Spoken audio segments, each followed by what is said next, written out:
আসসালামু আলাইকুম, স্বাগত জানাচ্ছি আমার দেশ আজকের বিশ্বে। আপনাদের সাথে আছি আমি হুমায়রা নাওজিন। শুরুতেই শিরোনাম। যুক্তরাষ্ট্রের হামলার আশঙ্কায় ইরান ভূগর্ভস্থ আশ্রয়ে খামেনি। পাকিস্তানকে বাংলাদেশের পাশে দাঁড়াতে বললেন শেহবাজ শরীফের উপদেষ্টা সানাউল্লাহ। ভারতের মহারাষ্ট্রে অমুসলিমকে হজ কমিটির প্রধান নিয়োগ, মুসলিমদের ক্ষোভ। 15 বাংলাদেশিকে ফেরত পাঠিয়েছে আসাম, অবৈধ অনুপ্রবেশের অভিযোগ। চীনের সঙ্গে বাণিজ্য চুক্তি, কানাডার ওপর 100% শুল্ক বসানোর হুমকি ট্রাম্পের। যুক্তরাষ্ট্রে আইসিই কর্মকর্তার গুলিতে মার্কিন নাগরিক নিহত, বিভিন্ন স্থানে বিক্ষোভ। দর্শক শুনছিলেন শিরোনাম, এবার বিস্তারিত। যুক্তরাষ্ট্রের সম্ভাব্য হামলার আশঙ্কায় ইরানের সর্বোচ্চ নেতা আয়াতুল্লাহ আলী খামেনি তেহরানের একটি সুরক্ষিত ভূগর্ভস্থ আশ্রয়ে অবস্থান নিয়েছেন বলে জানা গেছে। আজ রোববার লন্ডন ভিত্তিক সংবাদ মাধ্যম ইরান ইন্টারন্যাশনাল জানিয়েছে, স্থাপনটি একে অপরের সঙ্গে যুক্ত সুড়ঙ্গ পথ দিয়ে তৈরি, যা শক্তিশালী হামলা মোকাবিলা করতে সক্ষম। সূত্রের বরাত দিয়ে ইরান ইন্টারন্যাশনাল জানিয়েছে, সর্বোচ্চ নেতার তৃতীয় ছেলে মাসুদ খামেনি বর্তমানে তার বাবার কার্যালয়ে দৈনন্দিন কাজগুলোর দায়িত্ব নিয়েছেন এবং ইরানের নির্বাহী শাখাগুলোর সঙ্গে যোগাযোগের প্রধান মাধ্যম হিসেবে কাজ করছেন। চলতি সপ্তাহে ইরান ও যুক্তরাষ্ট্রের মধ্যে তীব্র বাদানুবাদের পর এই পরিস্থিতি তৈরি হয়েছে।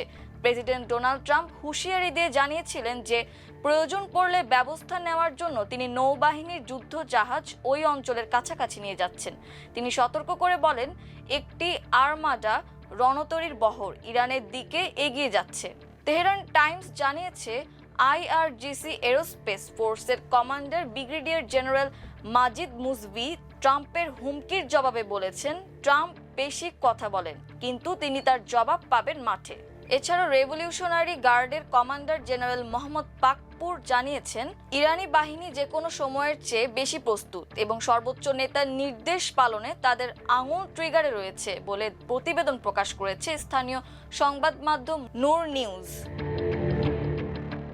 নিরাপত্তার আশঙ্কায় ভারতে অনুষ্ঠেয় টি-20 বিশ্বকাপ থেকে সরে দাঁড়িয়েছে বাংলাদেশ।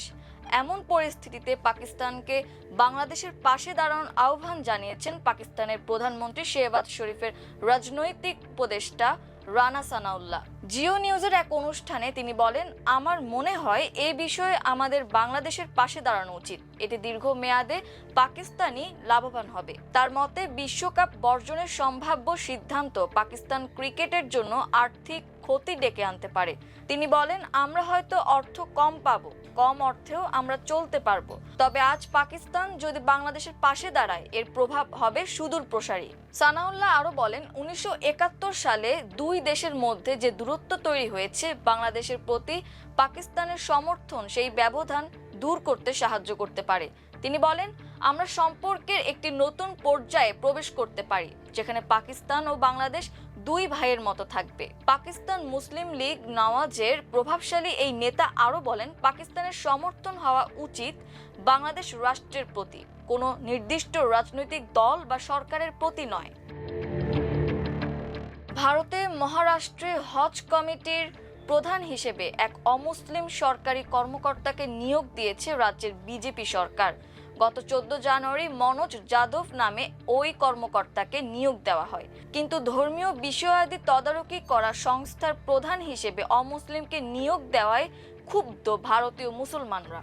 ভারতীয় মুসলমানদের পারিবারিক আইন তদারকিকারী সংগঠন অল ইন্ডিয়া মুসলিম পার্সোনাল ল বোর্ড জানিয়েছে, তারা এ নিয়োগের বিরুদ্ধে চ্যালেঞ্জ জানিয়ে বোম্বে হাইকোর্টে যাবে। মহারাষ্ট্রের মুসলমানদের হজ পালনের যাবতীয় বিষয় এই হজ কমিটির মাধ্যমে পরিচালিত হয়।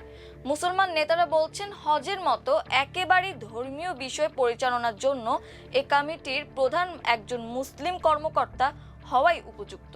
নতুন এই নিয়োগের মাধ্যমে মুসলমানদের ধর্মীয় বিষয়েও সরকার হস্তক্ষেপ করতে চায় বলে শঙ্কা প্রকাশ করছেন তারা। এছাড়া ভারতীয় প্রধানমন্ত্রী নরেন্দ্র মোদী সহ কেন্দ্রীয় সরকারের নেতৃত্বের কাছে উদ্বেগ জানিয়ে চিঠি দিয়েছেন মহারাষ্ট্রের মুসলিম নেতারা। তারা বলছেন, হজের মতো বিষয় তদারকির জন্য নির্ধারিত কমিটির প্রধান হিসেবে অমুসলিমের নিয়োগ অবিশ্বাসকে উস্কানি দেবে। অবৈধ অনুপ্রবেশের অভিযোগে ভারতের উত্তর পূর্বাঞ্চলীয় রাজ্য আসাম থেকে অন্তত 15 বাংলাদেশি নাগরিককে ফেরত পাঠিয়েছে রাজ্য সরকার। সামাজিক যোগাযোগ মাধ্যম এক্সে দেওয়া এক পোস্টে এ তথ্য জানিয়েছেন রাজ্যের মুখ্যমন্ত্রী হিমন্ত বিশ্ব শর্মা। আসাম থেকে 15 জন অবৈধ বাংলাদেশি অনুপ্রবেশকারীকে ফেরত পাঠানো হয়েছে। অনুপ্রবেশের বিরুদ্ধে রাজ্য সরকার কঠোর পদক্ষেপ অব্যাহত রাখবে বলেও ঘোষণা দিয়েছেন তিনি। এক্সে দেওয়া পোস্টে আসামের এই মুখ্যমন্ত্রী বলেছেন, আসাম গভীর রাতে পার্টি নয়, গভীর রাতে ফেরত পাঠিয়ে দেয়। ঠিক সেটাই হয়েছে। আমাদের সদা সতর্ক থাকা নিরাপত্তা বাহিনী অবৈধ অনুপ্রবেশকারী 15 বাংলাদেশকে নির্বিঘ্নে নিজ দেশে ফেরত পাঠিয়েছে। তিনি বলেন, মনে রাখবেন, আপনারা নিজেদের মতো আসতে পারেন, কিন্তু যাবেন আমাদের শর্তে। সীমান্ত সতর্ক রয়েছে, আইন সক্রিয় রয়েছে, দারুণ কাজ। তবে কোন জেলা থেকে ওই বাংলাদেশি অনুপ্রবেশকারীদের ফেরত পাঠানো হয়েছে সে বিষয়ে নির্দিষ্ট কোনো তথ্য জানাননি আসামের এই মুখ্যমন্ত্রী। চীনের সঙ্গে বাণিজ্য চুক্তি সম্পন্ন করলে কানাডা থেকে যুক্তরাষ্ট্রে আসা সব পণ্যের ওপর 100% শুল্ক আরোপ করা হবে বলে হুঁশিয়ারি দিয়েছেন মার্কিন প্রেসিডেন্ট ডোনাল্ড ট্রাম্প। শনিবার নিজের সামাজিক যোগাযোগ মাধ্যম ট্রুথ সোশ্যালে দেওয়া এক পোস্টে ট্রাম্প বলেন, কানাডা যদি চীনের সঙ্গে চুক্তি করে এবং সেটিকে যুক্তরাষ্ট্রে চীনা পণ্য ঢোকানোর ড্রপ অফ পোর্ট হিসেবে ব্যবহার করার চেষ্টা করে, তাহলে তার পরিণতি হবে ভয়াবহ। ট্রাম্প লেখেন, মার্ক কার্নি যদি মনে করেন তিনি কানাডাকে এমন একটি বন্দর বানাবেন যেখান দিয়ে চীন তাদের পণ্য যুক্তরাষ্ট্রে পাঠাবে, তাহলে তিনি মারাত্মক ভুল করছেন। তিনি আরো দাবি করেন, চীন কানাডাকে গ্রাস করে ফেলবে, তাদের ব্যবসা, সামাজিক কাঠামো ও জীবনযাত্রার ধরন ধ্বংস হয়ে যাবে। একই সঙ্গে ট্রাম্প কানাডার প্রধানমন্ত্রীকে গভর্নর বলে সম্বোধন করেন, যা কানাডাকে যুক্তরাষ্ট্রের 51তম অঙ্গরাজ্য বানানোর বিষয়ে তার আগের বক্তব্যেরই ইঙ্গিত। এদিকে ট্রাম্পের এই হুমকির জবাবে কানাডার বাণিজ্য বিষয়ক মন্ত্রী ডমিনিক লেব্রা বলেন, চীনের সঙ্গে কোনো মুক্ত বাণিজ্য চুক্তির পেছনে কানাডা নেই। যেটি হয়েছে তা কয়েকটি গুরুত্বপূর্ণ শুল্ক সংক্রান্ত সমস্যার সমাধান মাত্র। যুক্তরাষ্ট্রের মিনিয়াপোলিসে অভিবাসন আইন প্রয়োগকারী সংস্থার কর্মকর্তার গুলিতে মার্কিন নাগরিক নিহতের ঘটনায় দেশটির বিভিন্ন স্থানে ব্যাপক বিক্ষোভ হয়েছে। এর নিন্দা জানিয়েছেন স্থানীয় নেতারা। শনিবার অভিবাসন কর্মকর্তার গুলিতে অ্যালেক্স প্রেটি নামে এক মার্কিন নাগরিক নিহত হন। চলতি মাসে এ নিয়ে মিনিয়াপোলিসে অভিবাসন কর্মকর্তার গুলিতে দ্বিতীয়বার কোনো মার্কিন নাগরিকের মৃত্যু হলো। ট্রাম্প প্রশাসনের অভিবাসন বিরোধী কঠোর অভিযানের বিরুদ্ধে মিনিয়াপোলিসের প্রায় 10,000 মানুষ বিক্ষোভ করার একদিন পর প্রেটিকে হত্যার ঘটনা ঘটল। প্রেটিকে গুলি করে হত্যার পর সেখানে জড়ো হন শত শত বিক্ষোভকারীদের লক্ষ্য করে টিয়ার শেল ও ফ্ল্যাশ ব্যাং গ্রেনেড ছোড়েন আইসিইর সদস্যরা। মিনিয়াপোলিস ছাড়িয়ে নিউ ইয়র্ক, ওয়াশিংটন ডিসি এবং সান ফ্রান্সিসকো সহ অন্যান্য শহরেও বিক্ষোভ ছড়িয়ে পড়ে।